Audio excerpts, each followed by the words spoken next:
प्रणाम मित्रों, मैं राधा कृष्ण इजी सॉल्यूशन पे आपका स्वागत है। मित्रों, हमारी स्थिति बहुत विपरीत हो गई है, कठिन हो गई है। हम धन चाहते हैं लेकिन ईश्वर हमें धन की जगह निर्धनता देता है। निर्धनता भी कई रूपों में है, क्योंकि धन की वासना कभी हमें संतुष्ट नहीं कर पाती। जितनी धन हम चाहते हैं, हमारी इच्छाएं उससे कई गुना बढ़ जाती हैं। तो हमें लगभग जीवन भर धन का अभाव ही लगता रहता है। हम ऐश्वर्य भोगना चाहते हैं लेकिन ईश्वर परमात्मा या परम शक्ति हमें निरादर देती है। हम मान चाहते हैं तो अपमान मिलता है। हम स्वास्थ्य चाहते हैं तो स्वास्थ्य की जगह हमें रोग मिलती है, शिथिलता मिलती है। हम अनायास अपने स्वास्थ्य की शक्ति को गंवा बैठते हैं। हमारे बहुत सारे युवा ऐसे भी हैं, युवक युवतियां ऐसे भी हैं जो शिक्षा तो प्राप्त कर लेते हैं लेकिन उनको लगता है कि उनकी शिक्षा के अनुसार, उनकी योग्यता के अनुसार अब उनके पास नौकरी नहीं है।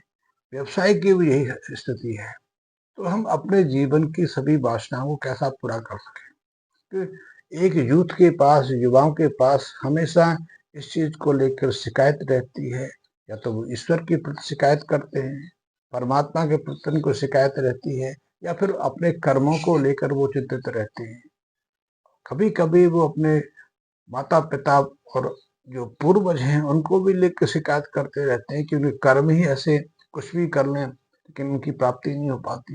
लेकिन ऐसे युवा, ऐसे युवतियों के लिए मेरा परामर्श है, परामर्श ये है कि नियमित रूप से अपने विचारों की शुद्धि के लिए, अपने प्राण शक्ति के संवर्धन के लिए, प्राण शक्ति को नित्य नई ऊष्मा प्रदान करने के लिए, शक्ति प्रदान करने के लिए ऐसे युवक युवतियों को ध्यान का अभ्यास करना चाहिए।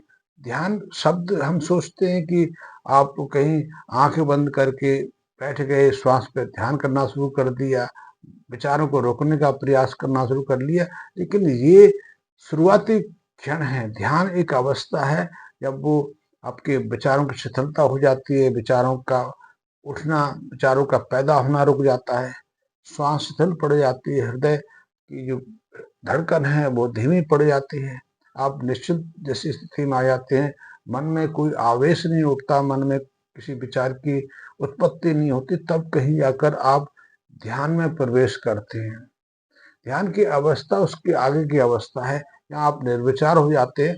कि ऐसी अवस्था में पहुंचने के लिए आपकी जो चेतना है, आपकी जो अवचेतना है, हम चेतना पर रहते हैं। जो चेतना, जो ज्ञान हम संसार से सीखते हैं, लेकिन कुछ चेतना की शक्तियां हम जन्मजात जन्म से लेकर भी आते हैं। इसीलिए बच्चा सहजता से अपने माँ के स्तनों को ढूंढना शुरू कर देता है, माँ के स्तनों को पीना शुरू कर देता है। यदि उसको कुछ स्पर्श कराया जाए तो उसके प्रति प्रतिक्रिया दिखाता है।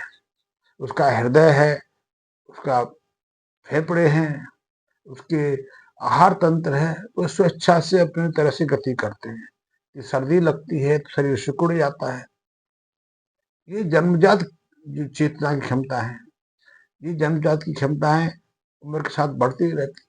क्योंकि हृदय हमारा जन्म से ही परिपूर्ण होकर निकलता है, उसकी क्षमताएं बढ़ती हैं, लेकिन पूरी तरह से सक्रिय वो जन्म के समय भी हो जाता है। फेफड़े हमारे जन्म के समय लगभग लगभग एक तरह के तरल से भरे रहते हैं, लेकिन जैसे ही जन्म होता है, जैसे ही माँ के शरीर से बच्चे का शरीर अलग किया जाता है, फेफड़े अपने कार्य पे लग जाते हैं। हमारे जो लीवर है, हमारे जो यकृत है, वो तो माँ के गर्भ से ही अपनी पूरी सक्रियता से काम करना शुरू कर देता है। शरीर के लिए आवश्यक हजारों तरह के रसायनों का निर्माण तो गर्भावस्था में ही उसके शरीर में होना शुरू हो जाता है। किडनियां भी अपना कार्य करती रहती हैं। शरीर के बहुत सारे अंग हैं, वो जन्म से पहले ही अपनी जो जिम्मेदारी है, अपनी जो कार्य करने की क्षमता है, उसमें परिपक्व हो जाते हैं। मस्तिष्क की क्षमता भी 30% से ज्यादा तो जन्म के समय विकसित हो चुकी होती है। जन्म के बाद सिर्फ बौद्धिक क्षमता में वृद्धि होती है और मस्तिष्क का आकार बढ़ता है, क्योंकि बहुत सारी जो क्षमता मस्तिष्क की है वो जन्म से पहले पूरी तरह से प्राप्त हो जाती है। तो ये चेतना की वो चीजें हैं जो जरूरी हैं, जिनसे हम स्वस्थ जीवन जी सकते हैं, जीवन की बहुत सारी क्रियाओं को सहजता से संपन्न कर सकते हैं। चेतना की दूसरी परत भी है, दूसरी क्षमताएं भी हैं जिन्हें हम शिक्षा के माध्यम से, प्रशिक्षण के माध्यम से, समाज से, परिवार से, बहुत सारी चीजों से ग्रहण करते हैं। वो हमारे जीवन को थोड़ा सहज बनाती हैं। लेकिन हमारी चेतना के पास एक और क्षमताएं रहती हैं, जिन्हें सुपर अवचेतन क्षमताएं बोलते हैं। ये क्षमताएं हमारी लौकिक और पारलौकिक जगत के मिश्रण से बनती हैं। कुछ क्षमताएं हमारे नियंत्रण में नहीं होती, इसलिए हम उनको अवचेतना की क्षमताएं कह देते हैं। वो अलौकिक जगत की है। लेकिन इन अलौकिक जगत को, इन लौकिक जगत की क्षमताओं को हम कैसे वृद्धि करें? हृदय पर हमारा कोई नियंत्रण नहीं सीधा सीधा, लेकिन ध्यान की प्राणायाम के माध्यम से हम ध्यान को, हृदय को नियंत्रण कर सकते हैं। हृदय यदि हमारा विकृत है, रोगग्रसित है, तीव्र धड़कता है, उसमें कुछ फिजियोलॉजिकल कोई परेशानी है, तो दवाएं तो है ही हैं। दवाओं के माध्यम से तो हृदय को हम कुछ हद तक सामान्य अवस्था में ला सकते, लेकिन प्राणायाम योग की कुछ ऐसी क्रिया हैं जिनसे हम हृदय की उन गतिविधियों को नियंत्रण कर सकते हैं जिन्हों अभी स्वास्थ्य विज्ञान अभी तक नियंत्रण नहीं कर पाया है। हम मस्तिष्क की सोचने विचारने की क्षमता को शिक्षण के माध्यम से कुछ विषय में तो पारंगत कर सकते हैं, लेकिन फिर भी मस्तिष्क के बहुत सारे ऐसे केंद्र हैं जिसकी प्रशिक्षण की अभी कोई हमारी विधि नहीं है। लेकिन हाँ, योग में, तंत्र में, ध्यान में कुछ ऐसी क्रियाएं हैं जिनके माध्यम से मस्तिष्क के उन केंद्रों को भी हम सक्रिय कर सकते हैं जो सहजता से हमारे नियंत्रण में नहीं है। ध्यान एक अवस्था है। ध्यान की उस अवस्था में हम अपने अलौकिक जगत की जो क्षमता है, अचेतना की जो क्षमता है, उनको भी नियंत्रण शुरू कर देते हैं। लेकिन ध्यान में प्रवेश करने के लिए जो प्रारंभिक क्रिया है, जो प्राणायाम की क्रिया है, धारणा की क्रिया है। धारणा का अर्थ है अपने विचारों को किसी एक चीज तक केंद्रित करना। सभी विचारों को सिकोड़ कर, समेट कर किसी एक विचार पर केंद्रित कर देना, वहां से शुरुआत होती है। जब हम उस विचार में गहरे तल्लीन हो जाते हैं, ये अवस्था सिद्ध हो जाती है, तब फिर हम ध्यान में प्रवेश करते हैं। और ध्यान में हम विचारों को छोड़ देते हैं, हमारे मन के विचार उठने शांत हो जाते हैं, हमारी श्वास स्थिर पड़ जाती है, क्योंकि विचारों का संबंध श्वास के साथ है। विचारों का संबंध, मन के उठने वाली कामनाओं का संबंध हमारी आंख की पलकों के साथ में है। हमारी आंख की पलकें हमारे हृदय से, हमारी श्वसन गति से संबंधित है। श्वसन गति सहज हो, न्यूनतम हो, तो हमारे मन के विचार भी कम मात्रा में उठते हैं। और जब हमारे विचार कम उठते हैं तो हमारे हृदय की स्पंदन भी घट जाती है, हमारे शरीर का तापमान भी घट जाता है। ये अवस्था है कि हम अपने विचारों को सीमित कर रहे हैं, हम ध्यान की तैयारी कर रहे हैं। लेकिन ध्यान धारणा की अवस्था में हमारी योग्यताएं, हमारी क्षमताएं बढ़ जाती हैं।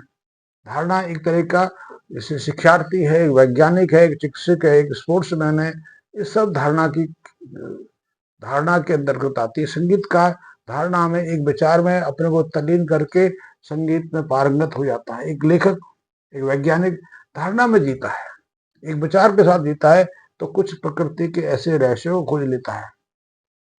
लेकिन इस धारणा के माध्यम से हम अपनी न्यूनतम है, अपनी असफलताओं को, अपनी कमजोरियों को भी दूर कर सकते हैं और जीवन की उन आवश्यकताओं को सहजता से प्राप्त कर सकते हैं जिन्हें प्राप्त हम नहीं कर पाते हैं। एक युवक धारणा के अभ्यास से अपने लिए बहुत उत्तम अनुकूल नौकरी चुन सकता है, व्यवसाय में सफलता प्राप्त कर सकता है। एक युवक अपने लिए जीवन साथी को अनुकूल नहीं बना पाया, जीवन साथी के प्रेम से अभी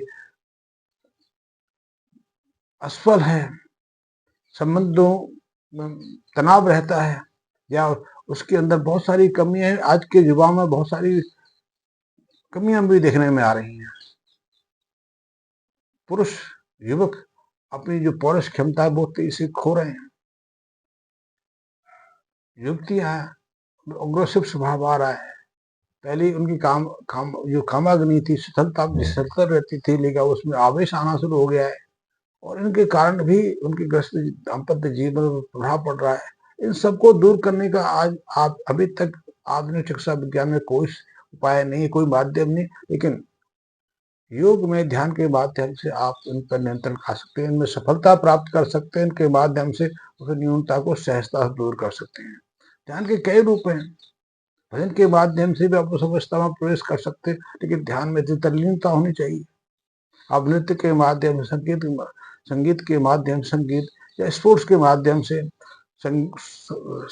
स्पोर्ट्स आपको कंप्लीट नहीं बनाता, ध्यान आपको कंप्लीट बनाता है, परिपूर्ण करता है। लेकिन स्पोर्ट्स के माध्यम से आप चेतना के कुछ विशेष केंद्र को सक्रिय कर लेते हैं और ध्यान के कुछ रूपों को प्राप्त कर लेते हैं, सफलता आपको मिल जाती है। ध्यान तो परिपूर्ण मनुष्य बनाने का एक उपाय है। ध्यान ईश्वर से मिलन की अभिप्सा नहीं है, वो तो और ऊपर केला है। योग में, तंत्र में मनुष्य की शरीर के ऊपर 7 आवरण माने गए हैं। 5 आवरण तक ध्यान फलित हो जाता है और 5 आवरण के बाद व्यक्ति अलौकिक जीवन में प्रवेश कर सकता है और ईश्वर की प्राप्ति, परमात्मा की प्राप्ति, ब्रह्म में मिलन की जो है वो तो सप्तम चक्र को जाके होता है, इसको निर्वाण। तो मैं इस पर कभी भी चर्चा करूंगा, लेकिन ध्यान के अभ्यास से आप अपने जीवन की बहुत सारी त्रुटियों को दूर कर सकते हैं, परिपूर्ण जीवन को प्राप्त कर सकते हैं। आप सुखी ग्रस्त जीवन का आनंद ले सकते हैं।